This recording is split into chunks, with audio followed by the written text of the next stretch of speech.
Hallelujah. सबको जय मसीह की। आज हम पढ़ेंगे युवकों को सलाह। हे मेरे पुत्र, मेरी शिक्षा को ना भूलना, अपने हृदय में मेरी आज्ञाओं को रखे रहना, क्योंकि ऐसा करने से तेरी आयु बढ़ेगी और तू अधिक कुशल से रहेगा। कृपा और सच्चाई तुझसे अलग ना होने पाए, वरन उनको अपने गले का हार बनाना और अपनी हृदय रूपी पट्टियों पर लिखना। तो तू परमेश्वर और मनुष्य दोनों का अनुग्रह पाएगा। तू अति बुद्धिमान होगा। तू अपनी समझ का सहारा ना लेना, वरन संपूर्ण मन से यहोवा पर भरोसा रखना।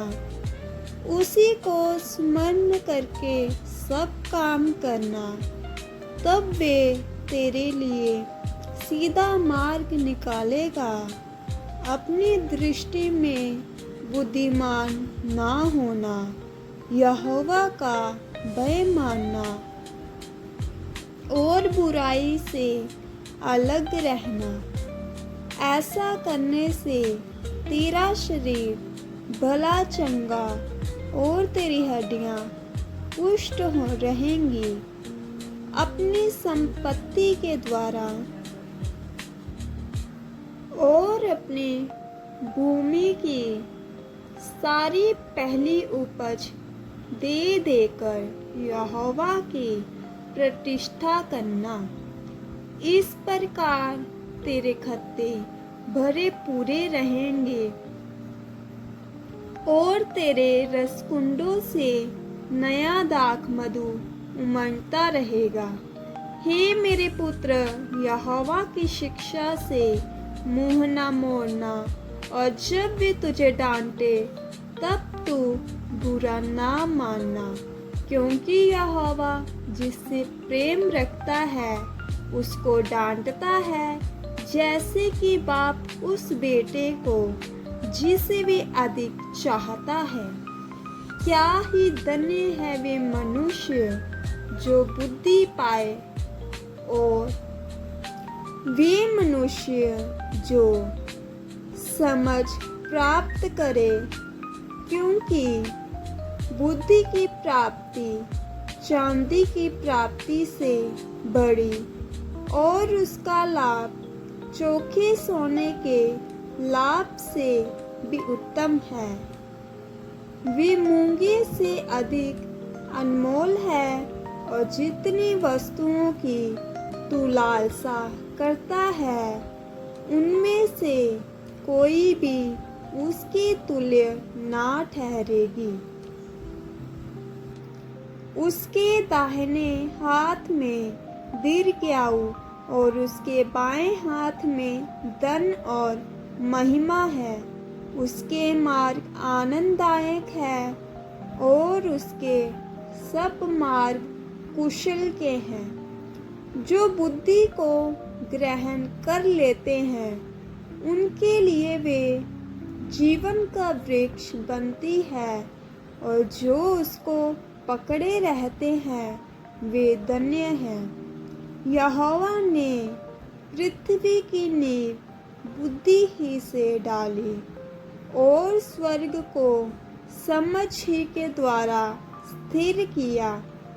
उसी के ज्ञान के द्वारा गहरे सागर फूट निकले और आकाश मंडल से ओस टपकती है। हे मेरे पुत्र, ये बातें तेरी दृष्टि की ओट में ना होने पाए। खड़ी बुद्धि और विवेक की रक्षा कर, तब इन बातों से तुझे जीवन मिलेगा और ये तेरे गले का हार बनेंगे। तब तू अपने मार्ग पर निडर चलेगा और तेरे पाँव में ठेस ना लगेगी। जब तू लेटेगा तब भय ना खाएगा, जब तू लेटेगा तब सुख की नींद आएगी। अचानक आने वाले भय से ना डरना, और जब दुष्टों पर विपत्ति आ पड़े तब ना घबराना, क्योंकि यहोवा तुझे सहारा दिया करेगा और तेरे पाँव को फंदे में फंसने ना देगा। जिनका भला करना चाहिए, यदि तुझ में शक्ति रहे तो उनका भला करने से ना रुकना। यदि तेरे पास देने को कुछ हो तो अपने पड़ोसी से ना कहना कि जा कल फिर आना, कल मैं तुझे दूंगा। तब तेरा पड़ोसी तेरे पास बेखटके रहता है, तब उसके विरुद्ध बुरी युक्ति ना बांधना। जिस मनुष्य ने तुझसे बुरा व्यवहार ना किया हो, उसके अकारण मुकदमा खड़ा ना करना। उपद्रवी पुरुष के विषय में डाह ना करना, ना उसकी सी चाल चलना, क्योंकि यहोवा कुटिल से घृणा करता है, परंतु वे अपना भेद सीधे लोगों पर खोलता है। दुष्ट के घर पर यहोवा का शाप, और धर्मियों के वासस्थान पर उसकी आशीष होती है। ठट्ठा करने वालों से वे निश्चय ठट्ठा करता है, और दीनों पर अनुग्रह करता है।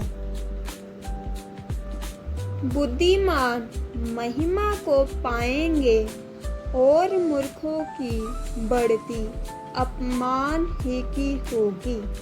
आमीन। परमेश्वर इस वचन के द्वारा आपको आशीष दे। सबको जय मसीह की। आप ज़्यादा से ज़्यादा इस वचन को शेयर करें। जितने भी लोग इस वचन को शेयर करेंगे, उन सब के घर में इस वचन को पढ़ने और सुनने के द्वारा आशीष आएगी। आमीन। सबको जय मसीह की। God bless you all.